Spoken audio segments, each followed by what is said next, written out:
séptimo tiempo juntos, y el día de hoy vamos a hablar sobre la gracia de Dios, aprendiendo a ser perfectos en la gracia. ¿Cómo la entiendo? Acuérdate que la idea de ser perfecto no es no cometer errores, no tener ninguna falta. La idea de ser perfecto en el sentido que la Biblia nos exhorta es a ser más como Cristo, cada día más como Jesús. Si hay alguien que realmente vale la pena imitar por su carácter, por su valor, por su amor, es a Jesús. No para ser un religioso o una religiosa, sino realmente un hombre o una mujer con un carácter adecuado. Y quiero que anotes ahí en tu iPad, teléfono, hoja, servilleta, lo que hayas traído el día de hoy. ¿Qué entiendes tú por la gracia? Quiero que pienses y anotes. O si no puedes anotar, solamente piensa. Para ti, ¿qué es la gracia de Dios, obviamente? Un minuto y vamos a continuar. Piensa y anota.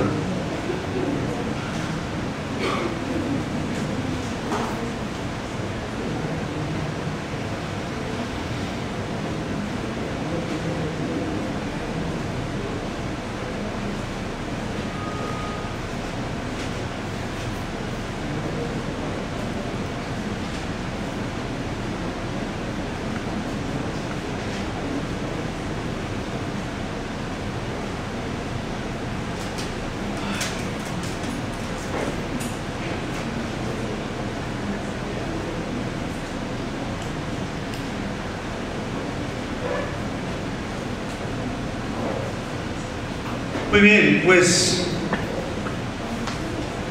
a lo largo del día de hoy vamos a profundizar en este tema.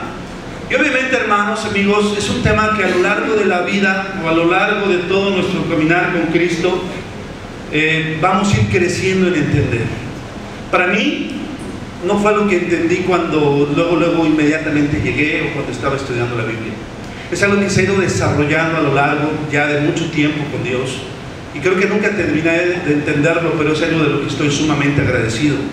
Y si hoy tú y yo crecemos en entender la gracia, hermano, amigo, la gracia de Dios puede cambiarte para siempre. No es un tema en realidad, la gracia de Dios no es algo que, si te das cuenta, no es algo que comúnmente hablamos. Pero realmente no es un tema que hablar. Muchos estudiosos, y yo concuerdo en ello, lo ven como el centro del Evangelio. Las buenas noticias nos dice la Biblia que son el Evangelio, y muchos lo consideran como el tronco de un árbol, de lo cual depende todo lo demás. Entonces, si pudiéramos mirar la vida o la vida espiritual de una persona reflejada en ese árbol, la gracia de Dios sería ese tronco del cual emanan las demás cosas y evidentemente las acciones. Algo que es muy importante hoy preguntarnos: ¿por qué hacemos lo que hacemos? ¿Lo hacemos porque es correcto? ¿Lo hacemos porque nos lo dijeron? ¿O porque hay un entendimiento en mí de lo que Dios es y ha hecho por mí? Entender correctamente la gracia, hermanos y amigos, es entender correctamente el Evangelio. Si tú y yo no crecemos en conocer la gracia, en conocer correctamente la gracia de Dios, no vamos a conocer correctamente los Evangelios. Y quizás es por eso por lo que algunos de ustedes hoy están luchando con muchas cosas acerca de la voluntad de Dios, por no entender la gracia adecuadamente. Entonces vamos a profundizar un poco en el tema. ¿Qué es la gracia? Hablando del griego, la palabra es charis. Acuérdate que todo tiene una etimología griega, un trasfondo, una base del idioma griego.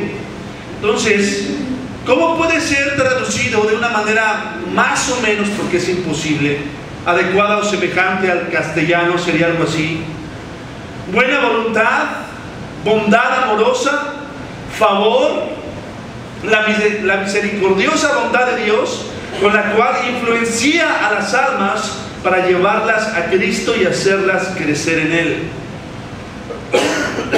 Me encanta esa definición, ¿no? Es la bondadosa misericordia, el bondadoso amor de Dios que lleva a las almas, que influencia a las almas, ¿no? No las obliga, las inspira para llevarlas a Cristo y luego para que crezcan en Él. Es importante, hermanos, mencionar que en toda la Biblia es un tema que constantemente se trata. Y es interesante pensar que Cristo nunca usó la palabra gracia en su vida, o al menos en lo que vemos en los evangelios, nunca usó la palabra gracia.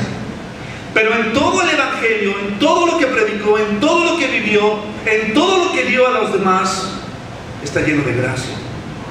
Fueron los apóstoles Lucas y Pablo los que empezaron a usar la gracia en las cartas, y hoy precisamente vamos a ver un ejemplo de tantos que hay sobre la gracia de Dios y cómo podemos entenderla. Primero vamos a definirla, y vamos a ir a una escritura que está en Mateo 18, 23 al 27. Quizás la has visto antes. Allá en el norte una vez hicimos un ejercicio que hoy vamos a hacer brevemente para poder comprender mejor qué es esa bondad, qué es ese amor, esa misericordia invaluable que Dios ha tenido hacia nosotros. Dice la Biblia: por lo tanto, el reino del cielo se puede comparar a un rey que decidió poner al día las cuentas con los siervos que le habían pedido prestado dinero. En el proceso le trajeron a uno de sus deudores que le debían millones de monedas de plata. No podía pagar, así que su amo ordenó que lo vendieran junto con su esposa, sus hijos y todo lo que poseía para pagar la deuda. El hombre cayó de rodillas ante su amo y le suplicó: por favor, ten paciencia y te lo pagaré todo. Entonces el amo sintió mucha lástima por él y lo liberó y le perdonó la deuda. Impresionante, ¿no? Jesús usa esta parábola para ejemplificar lo que Dios ha hecho contigo. Dice la Biblia que había un rey que quiso hacer cuentas con sus siervos. Entonces empezaron a llegar con él, hasta que llegó uno que le debía, dice ahí, millones de monedas de plata. Millones de monedas de plata. Obviamente dice ahí, no podía pagar, ¿verdad? Versículo 25, no podía pagarlo. Y la única manera que encontraba el rey para poder saldar un poco la deuda era que lo vendieran a él y a toda su familia. Imagínate el sentimiento de este hombre al llegar con el rey y pensar que la única manera de poder pagar todo lo que había hecho era que él y su familia fueran vendidos, su esposa, sus hijos. Y cuando él ve esa necesidad, él dice ahí, 26, el hombre cayó de rodillas y empezó a rogar: perdóname la deuda, ayúdame, dame una oportunidad. Y en su gran misericordia el rey, ¿qué hace? Lo perdona, le da gracia. Eso es exactamente lo que Dios ha hecho contigo. Hemos pecado. No hay un hombre aquí, una mujer que diga: yo no necesito la gracia de Dios. Porque tú y yo sabemos que hemos pecado. Y que el pecado, obviamente en su máximo desarrollo, no importa la edad que tengas. Si eres un joven, si eres un adolescente o alguien ya maduro, has pecado, y el pecado, la grave consecuencia es que te aleja de Dios. Te impide estar en la presencia de Dios. Evidentemente te impide relacionarte con Él. Tú jamás podrías haberte acercado a Dios por tu cuenta. Porque lo que tú y yo hemos hecho nos había alejado tanto que no había forma, como dice ahí, de pagarlo. Nuestros pecados, hermanos, amigos, nos han alejado de Dios. Cada mentira nos aparta de Dios. Cada inmoralidad que tú cometas te aparta de Dios y te hunde. Cada vez que hay orgullo, cada vez que hay alguien clavado en un vicio como el alcohol o la droga, lo que está haciendo es alejarse y crear una deuda inmensa que es impagable. ¿Sabes? No importa qué tan bueno creas que eres hoy. Tal vez como yo antes, ¿no? Antes yo creía que era bueno. ¿Sabes? Yo no fumo, yo no me drogo, yo no tomo como fulano. De hecho, yo tengo una carrera, soy contador. Yo me parecía a ese hombre que oraba, qué bueno que yo no soy como fulano. Ese sí está bien mal. Y aún si tú te crees bueno, eso es precisamente lo que te aleja hoy de Dios, tu orgullo, de pensar que tú mismo por tus méritos puedes estar bien con Dios, cuando es imposible.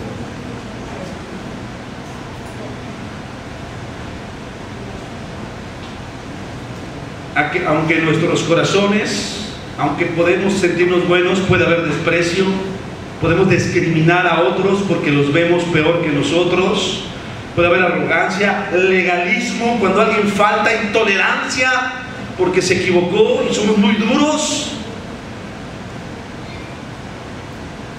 y no nos damos cuenta que también estamos tan lejos como ellos. Pero Dios, en su infinito amor lleno de gracia, dice la Biblia que al conocer a Jesús te acercó a ti, a Él, y te dio la oportunidad de relacionarte con Él. Dice un autor que la grandeza del amor de Dios no está en que su amor es inmenso y sin fin, sino que la grandeza del amor de Dios está, ¿sabes en qué? En qué decide amar ese amor. Lo grande del amor de Dios está en que decidió amarte a ti, que eres imperfecto, que eres orgulloso, irreverente, desobediente y no sé cuánto más, pero eligió amarte. Esa es la grandeza del amor de Dios, porque por definición es inmenso, pero te escogió a ti. Y déjame decirte, yo así lo siento, pudo haber escogido a alguien mejor que yo para estar aquí, pero te escogió a ti. Tal vez alguien mejor que yo debería estar en ese asiento donde estoy yo hoy, sí lo creo. Pero en su infinito amor me decidió que su objeto de amor iba a ser yo. Y eso es lo que a mí durante estos 19 años que he estado caminando con Dios me ha llevado una vez más a estar cada vez estar con Él. No hay nada que tú pudieras hacer para merecer el perdón de Dios por tu deuda, porque era inmensa. Vamos a hacer un pequeño cálculo de más o menos cuánto sería esta deuda que este hombre tenía, ¿ok? Vamos a hacer un ejercicio matemático, ¿te parece? Vamos a ver que las matemáticas de la escuela sí sirven para algo, ¿no? Yo como contador, que la parábola, que el coseno de no sé qué, ¿para qué sirve? Pues ahorita va a servir, ¿ok? ¿Te usan las matemáticas? ¿Eres bueno en matemáticas? A ver, vamos a hacer el cálculo de la deuda.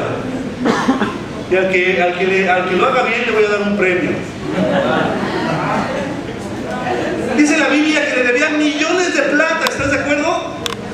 Bueno, esta versión dice millones de plata, o dice una cantidad inmensa. Más o menos en las descripciones que vemos al pie de página, eran aproximadamente 375 toneladas de plata.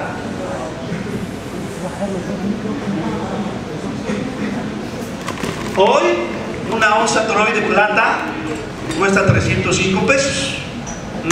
Una moneda de plata que se llama onza Troy. Tú vas al banco y si quieres comprar una o vender, más o menos anda en 305, 350, ¿ok? Una onza pesa 32 gramos. ¿Sí? Ahora la pregunta del millón: ¿cuánto es la deuda? Te voy a dar un minuto para que la calcules. Jóvenes, universitarios y solteros, calculen la deuda. A ver, es básica, es la tabla del 1, casi.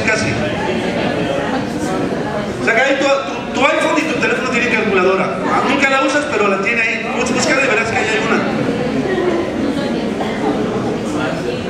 Un minuto. No la dices en voz alta, un minuto. Tú hazlo ahí, o si quieres con algún compañero ahí de al lado, háganla juntos. Se vale copiar.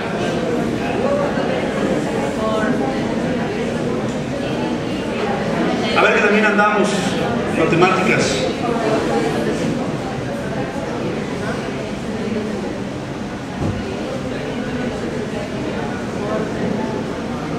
No se vale decir es mucho dinero,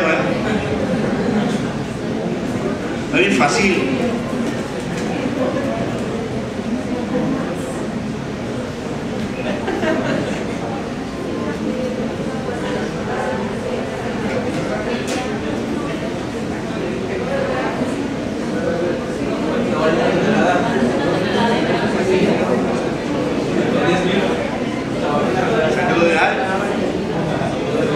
¿Se puede o no se puede sacar?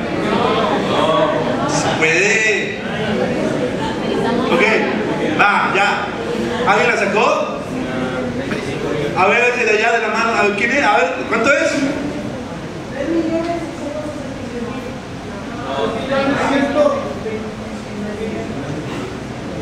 3.125.000. ¿Alguien más? 35 millones. Ok, ¿quién más? Bueno, ya.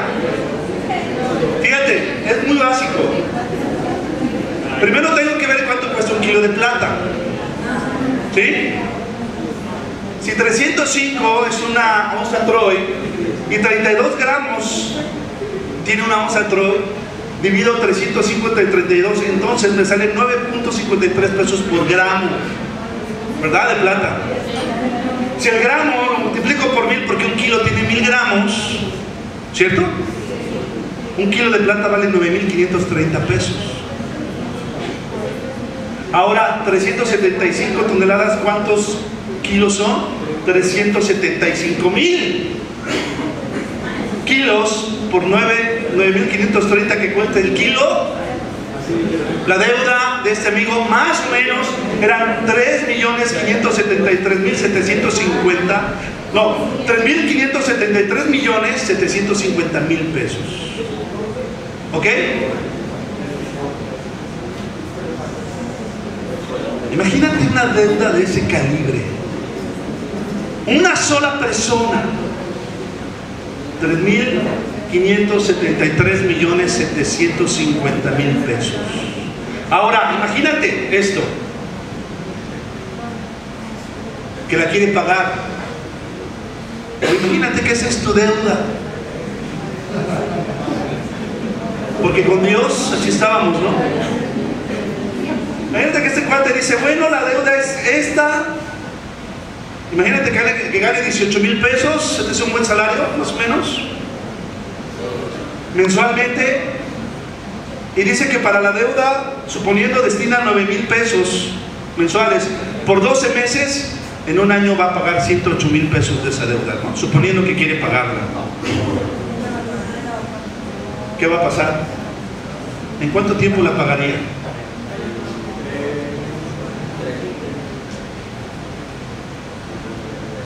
La pagaría en 33,090 años. Wow. La deuda total en lo que podría él pagar en un año ganando 18,000 pesos hoy, tardaría 33,000 años en pagarla.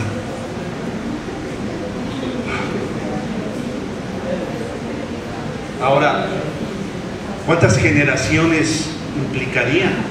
Porque él se va a morir, ¿no? Esa deuda se le va a pasar al hijo, y del hijo al nieto, y del nieto al bisnieto. Si una generación, pongamos, es de 70 años, 473 generaciones después estarían viendo la consecuencia de esto que él no puede pagar.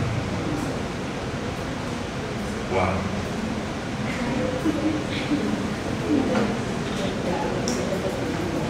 Es decir, gente que iba a ser afectada, y eso sin considerar intereses, ¿verdad?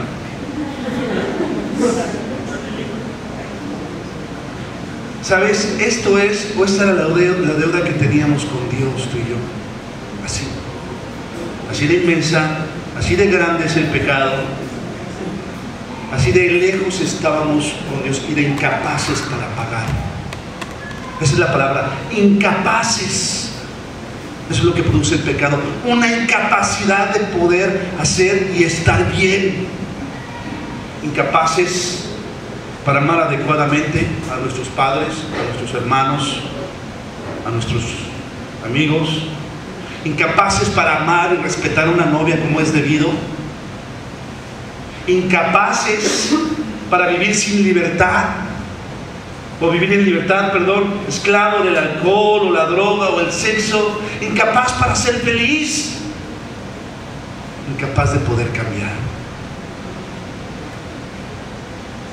Eso es lo que el pecado hace, y así de grande es cuando no está Dios en nuestra vida. Ahora piensa en toda esta deuda, piensa en tu vida, piensa en la vida de tus padres, de tus hermanos, de tu familia y los que vendrán hasta 370 generaciones después. Imagina la vida de ellos teniendo que pagar lo que tú habías pagado, lo que tú no habías podido pagar. Imagínate no poder cambiar esto.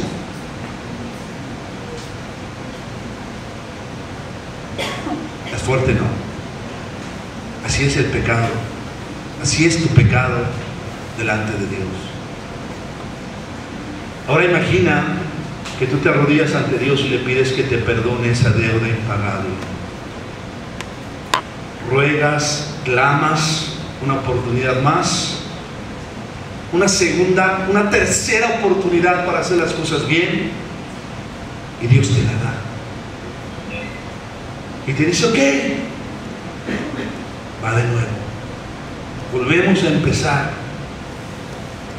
Esto es más o menos lo que hizo Jesús en la cruz por ti. Y si esto no produce gratitud, entonces no sé qué debe de producir.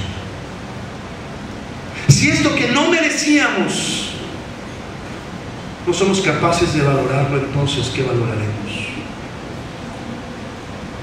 Si esto que Dios hizo en Jesús no es suficiente y todavía nos quejamos y nos peleamos y nos amargamos, entonces ¿qué es suficiente? ¿Qué? ¿Qué más necesitarías para abandonar el pecado y vivir libre? Si eso no basta, entonces ¿qué será suficiente? No sé.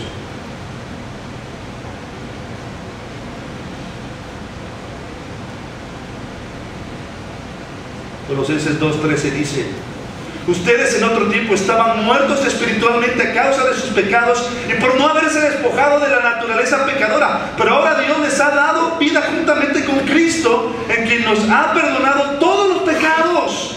Dios anuló el documento de deuda que había contra nosotros y que nos obligaba, lo eliminó clavándolo en la cruz.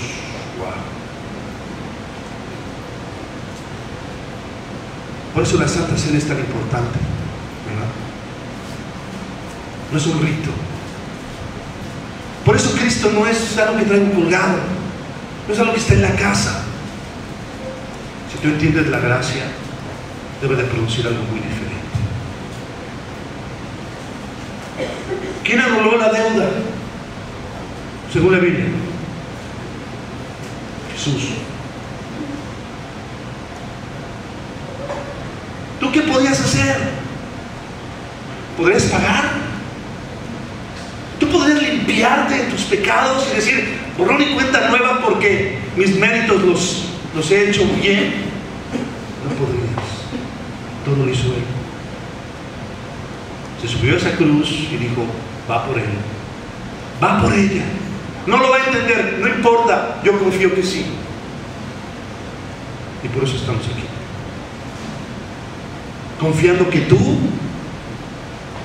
lo vas a entender y lo vas a apreciar.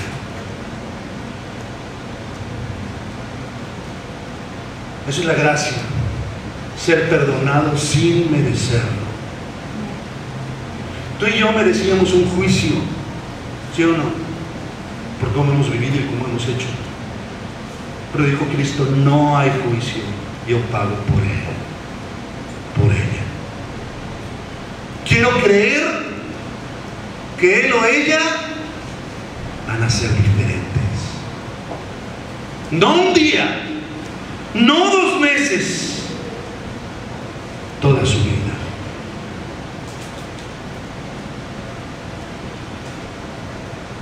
Entonces, hoy tenemos una gran responsabilidad: responder a esa gracia adecuadamente. Responder a esto que Cristo hizo por ti y por mí, que nadie más lo va a hacer. ¿Cómo lo hacemos? Reconociendo mi condición.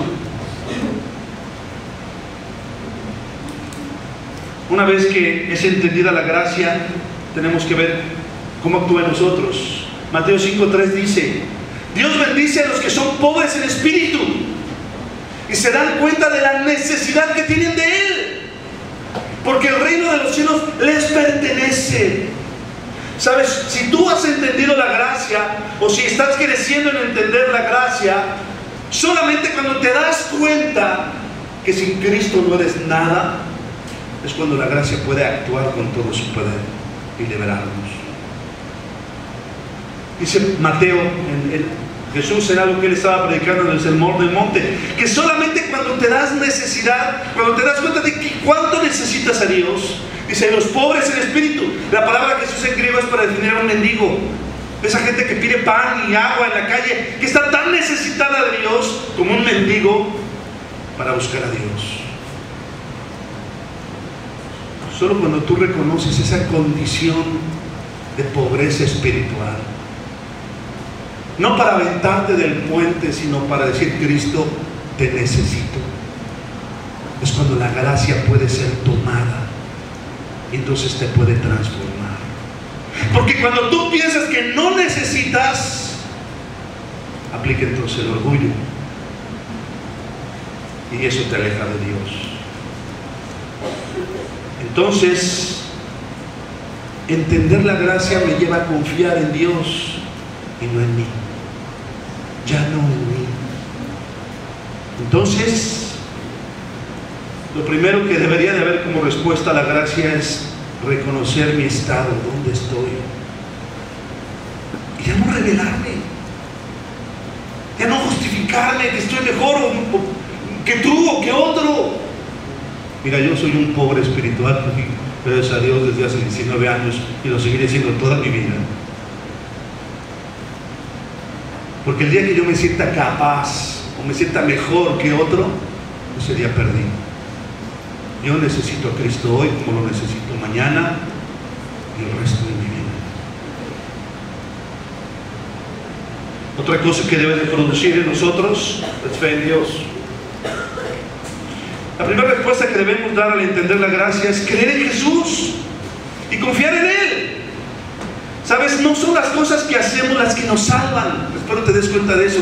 No son las cosas que hacemos las que nos salvan y nos ponen en la correcta relación con Dios. Si tú crees que con las cosas buenas que has hecho son las que te han salvado, creo que estás equivocado. Eso no cuenta de nada si yo no estoy creyendo y confiando en Dios y he puesto mi confianza en Él. Fíjate lo que dice Pablo, Filipenses 3, 7, 9. Antes creía que estas cosas eran valiosas, o sea, todo lo bueno que Él hacía, pero ahora considero que no tiene ningún valor debido a lo que Cristo ha hecho. O sea, es Él, no yo. Así es, todo lo demás no vale nada cuando se le compara con el infinito valor de conocer a Cristo Jesús, mi Señor. Por amor a Él, he desechado todo lo demás y lo considero basura a fin de ganar a Cristo y llegar a ser como Él. Ya no me apoyo en mi propia justicia por medio de obedecer la ley. Más bien, llego a ser justo por medio de la fe en Cristo, pues la forma en que Dios nos hace justos delante de Él es en base a la fe. Pablo dice que las cosas buenas que hizo no lo salvaron, sino poner su confianza en Jesús, su fe en Él. ¿Sabes? En la Biblia hay varias personas que se acercaron a Jesús más buenas que tú y que yo, que tenían un respaldo de buenas obras y buenas acciones que ni tú ni yo juntos lo igualaríamos. Pero esas personas no fueron salvadas. Es sorprendente. Aquellas personas que se creían y sentían tan buenas no fueron salvadas por Cristo. ¿Sabes por qué? Porque ellas creían que eran suficientemente buenas como para necesitar a Jesús en su vida, y que ellas podían, por lo que habían hecho, estar bien sin necesidad de Jesús.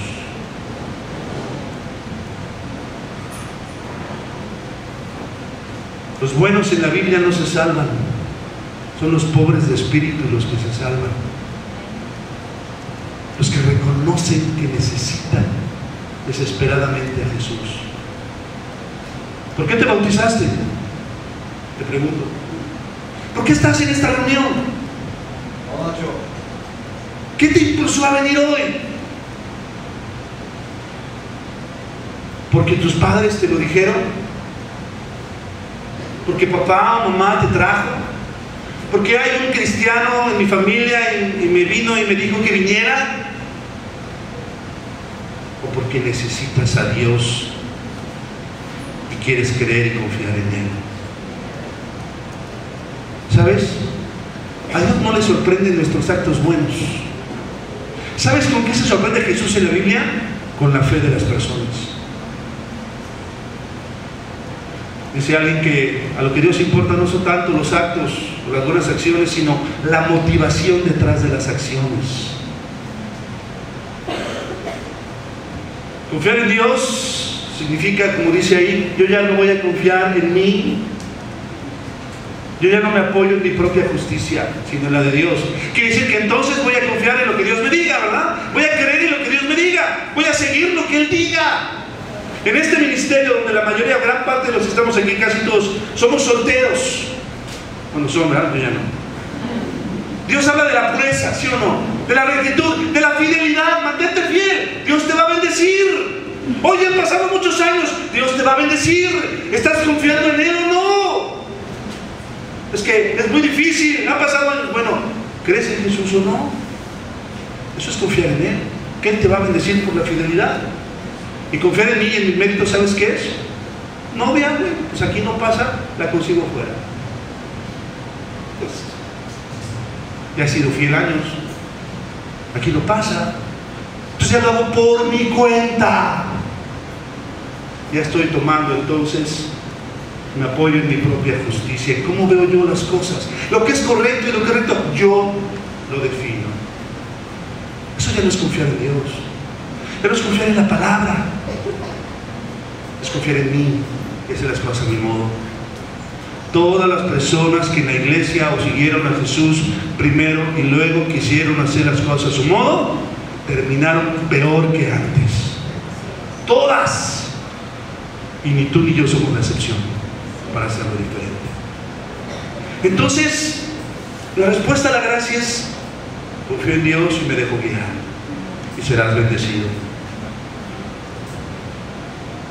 Otra cosa, ¿qué más produce? Fe en Jesús es igual a confianza. Él tiene la razón, Él sabe, Él es sabio, me dejo guiar. ¿Qué otra cosa es importante como respuesta a la gracia? Arrepentimiento y bautismo. En Hechos 2, conocemos esta escritura 36-38. Pedro acaba de predicar el primer sermón cristiano. Habla precisamente de lo que Cristo hizo en la cruz. La deuda que acabamos de ver la transmite de otra manera, pero la gente es consciente de lo que ha hecho Jesús por ella. Y esa es la respuesta a la gracia. Por tanto, sépanlo bien todo Israel, que este Jesús, a quien ustedes crucificaron, Dios lo ha hecho Señor y Mesías. La gente creyó eso. Cuando oyeron esto, todos se sintieron profundamente conmovidos y le dijeron a Pedro y a los otros apóstoles: hermanos, ¿qué debemos hacer? Arrepiéntanse y bautícese cada uno de ustedes en el nombre de Jesucristo para el perdón de sus pecados, le contestó Pedro, y recibirán el don del Espíritu Santo. Una de las primeras cosas que ocurre cuando gente cree en Jesús y la acepta es arrepentirse, para tener un nuevo comienzo. Y después de arrepentirte, bautizarse, hablando de la gente que ha conocido por primera vez. Pero el arrepentimiento es algo que siempre que entendamos la gracia debe de ocurrir, ¿sabes? No una vez constantemente en tu vida cristiana. Sabemos que la palabra arrepentirse es metanoia, ¿no? Que significa cambia tu manera de pensar. No es ya no hagas esto, ya no hagas aquello. No es una lista de nos. Metanoia, arrepentimiento, es cambia tu manera de pensar, porque así van a cambiar tus acciones, ¿no? ¿Cómo van a cambiar mis acciones? ¿Cómo voy a dejar de hacer lo malo? Cambiando mi mente, entendiendo que lo malo está mal y que no debo de hacerlo. Pero si nada más por algún tiempo dejo de hacerlo, pero no cambio mi mente, voy a terminar haciéndolo otra vez.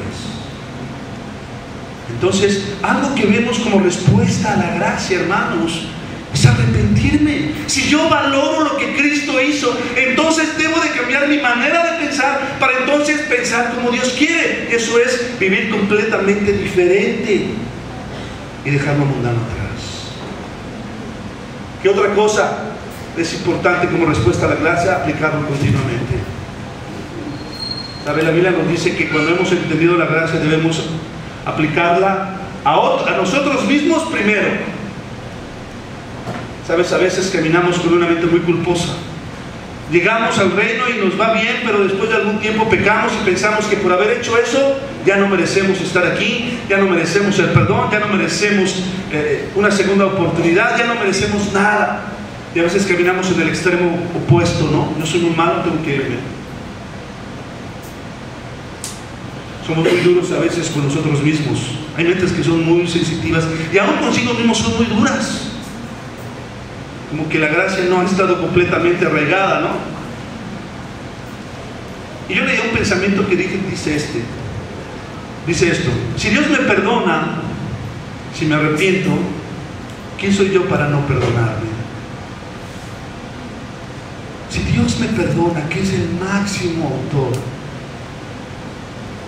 que ha dado todo, me perdona cuando yo me arrepiento, ¿quién soy yo para no perdonarme?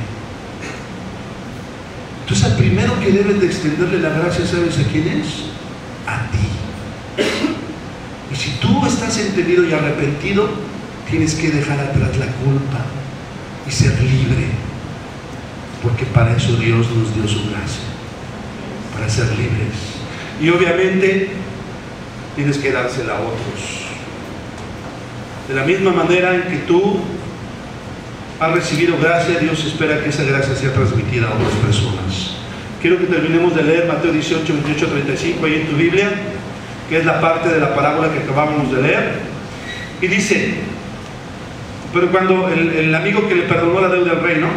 Pero cuando el hombre salió de la presencia del rey, fue a buscar a un compañero también siervo que le debía unos pocos miles de monedas de plata.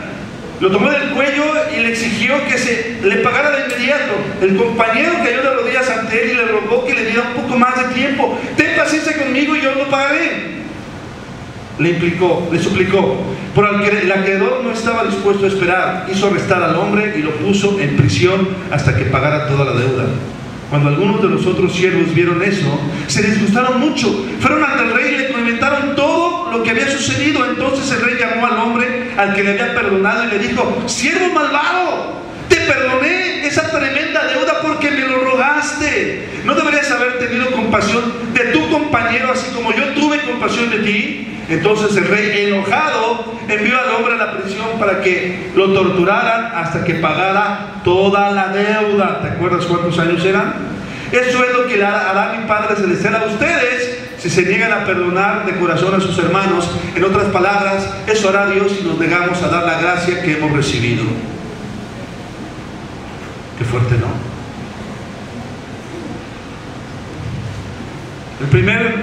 El cuate recibió gracia, ¿no? Fue perdonado, ¿sí o no? ¿Qué se esperaba de él? Que perdonara igual. Fíjate, la deuda que le debían eran 100 denarios. O sea, a él le debía a este otro amigo 100 denarios. Que 100 denarios, un denario era como un día de trabajo, más o menos. Si el día de la jornada de trabajo la pagaran en 350 pesos, alguien que gana como 10,000 pesos al mes, serían 30, por 100 denarios le deberían 35,000 pesos. O sea, la deuda que le debían a él era de 35,000. ¿Y recuerdas cuánto debía él? Su deuda era de 3,573,750,000. Y él debía, y le debían ¿Sabes cuántas veces más debía él? Se le perdonó 102,107 veces más a él que lo que él tenía que perdonar.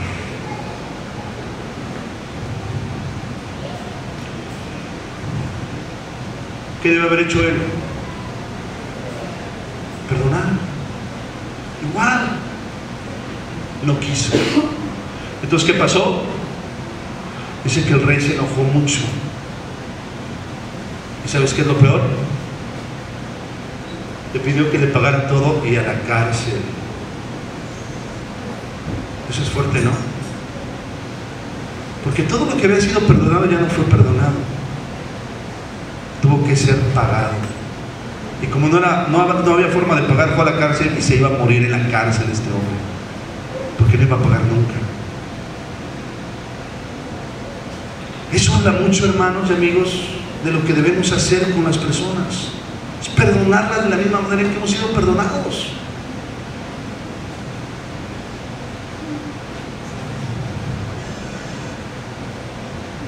Dios espera que demos la misma gracia. ¿Sabes? Nunca perdonarás más de lo que Dios te ha perdonado a ti. Nunca vas a tener que perdonar más de lo que tú tienes que ser perdonado. Nunca. Nunca le vamos a ganar a Dios en perdón. Él siempre nos va a tener que perdonar más. Pero cuando no perdonamos, cuando no damos gracia a alguien, dice que entonces ya no aplica el perdón que habíamos pedido para nosotros. Ya no aplica. Tal vez hoy tú has rogado porque Dios te perdone no sé qué. Y saber si eres sincero, Dios te lo ha dado. Pero si tú no has perdonado a tu hermano o a tu hermana, a alguien, entonces ese perdón que tú pediste está detenido. Porque tú no estás dando la misma gracia que pediste para ti. El perdón es una promesa condicionada. Dios lo hará. Cualquier cosa, aún lo peor, siempre y cuando tú también perdones. Pero si no lo haces, tampoco Dios lo hará contigo. Esto es de mucho cuidado, hermanos. Hay que tener el corazón limpio y en paz porque es muy necesario. ¿Cómo eres con los demás? ¿Legalista, injusto, intolerante? ¿Pronto para reclamar justicia? Dios te diría: hey, tú me pediste paciencia y te la di, dala tú también. Hey, tú me pediste perdón y te lo di, dalo tú también. Podemos dar lo que hemos recibido y no hay ni uno aquí que no haya recibido la gracia de Dios para su vida. Ya lo vimos. Pues tú puedes darla. Amén. Último, no abusar de la gracia. Dice Judas 1:4: les digo esto porque algunas personas que no tienen a Dios se han infiltrado en sus iglesias diciendo que la maravillosa gracia de Dios nos permite llevar una vida inmoral. La condena de tales personas fue escrita hace mucho tiempo, pues han negado a Jesucristo, pues nuestro único Señor, dueño y Señor. ¿Sabes?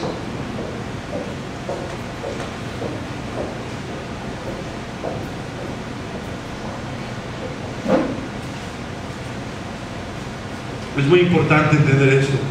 Si bien la gracia es el don más grande que Dios nos ha dado, y que por medio de Él, cuando yo me arrepiento y lo entiendo, vamos, hay borrón y cuenta nueva. Eso es increíble, ¿no? Dios no tiene un pasado, no lleva cuentas cuando vamos y pedimos perdón. Él empieza de nuevo todo. Pero dice la Biblia que tenemos que tener mucho cuidado, porque dice que ahora en la iglesia hay personas que quieren abusar de la gracia, pensando que como Dios es amor, Dios es bueno, Jesús predicó el perdón, entonces ¿sabes qué? No hay problema si yo no tengo, yo no estoy bien, no hay problema si yo sigo pecando, no va a pasar nada, porque Dios me va a perdonar.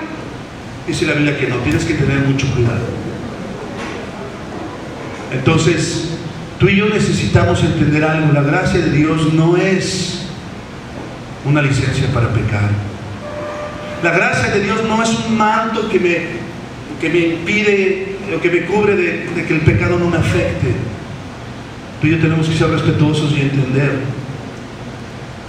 porque aún dentro de la gracia aún dentro de la iglesia puedo yo abusar de la gracia y seguir una vida inmoral, indecente, inadecuada, justificándome que Dios me va a perdonar.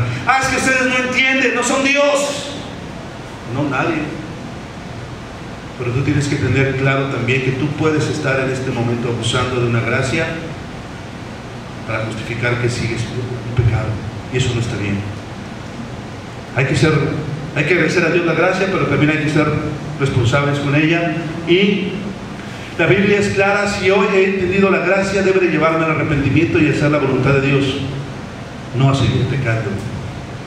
Si realmente has entendido la gracia y la tienes como estandarte porque Dios es amor, entonces tú debes de ser la persona que menos cercana del pecado está en la iglesia. Así de fácil. Tito 2:14, para terminar, dice: Él dio su vida para liberarnos de toda clase de pecado, para limpiarnos y para hacernos su pueblo, totalmente comprometido a hacer buenas acciones. Ese debe de ser finalmente el producto de la gracia, la gratitud como respuesta para hacer lo bueno. Dice la Biblia ahí, lo que acabamos como un resumen: la gracia nos ha liberado, nos ha hecho libres, ya no para pecar, sino al contrario, para enfocarme ahora y comprometerme en cosas que son la voluntad de Dios.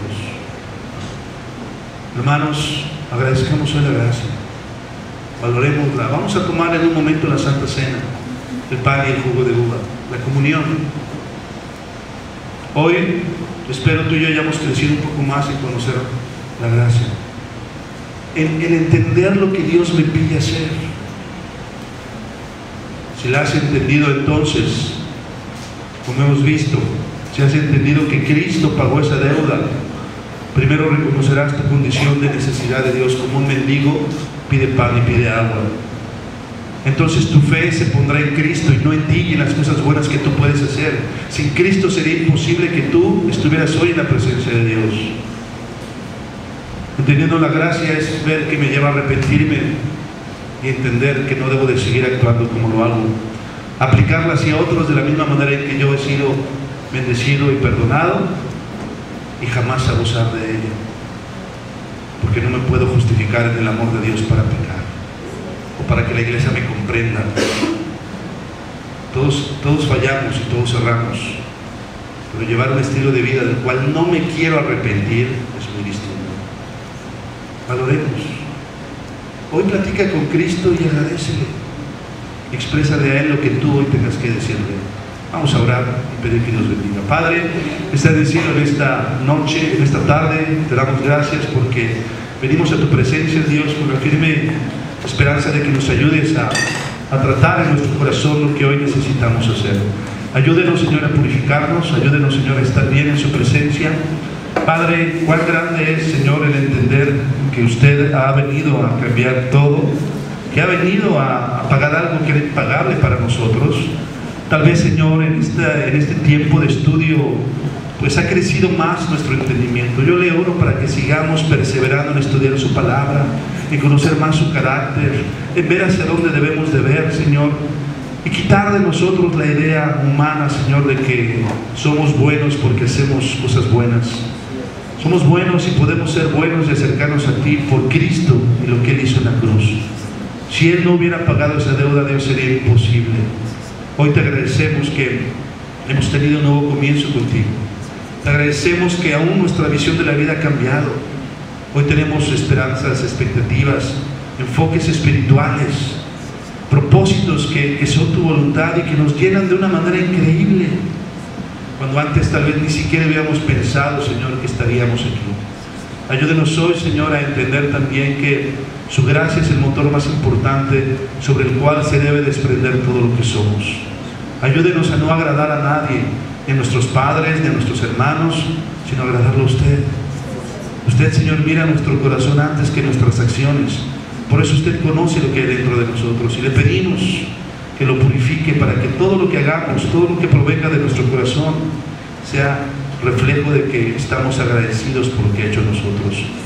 Padre, le pedimos mucho también que no usemos su amor para justificar nuestra conducta, que no usemos su amor para no arrepentirnos y pensar que siempre va a estar usted ahí. Lo está, Señor, pero ayúdenos a entender que si crecemos en la gracia y la entendemos, mucho de lo que debemos hacer es cambiar nuestra manera de pensar para cambiar la manera en que hacemos las cosas. Bendiga este pan y este jugo de uva. Ayúdenos a estar debidamente en su presencia. y que sea un tiempo de mucha gratitud, de regocijo especial contigo. En Jesús te oramos y pedimos todo. Amén.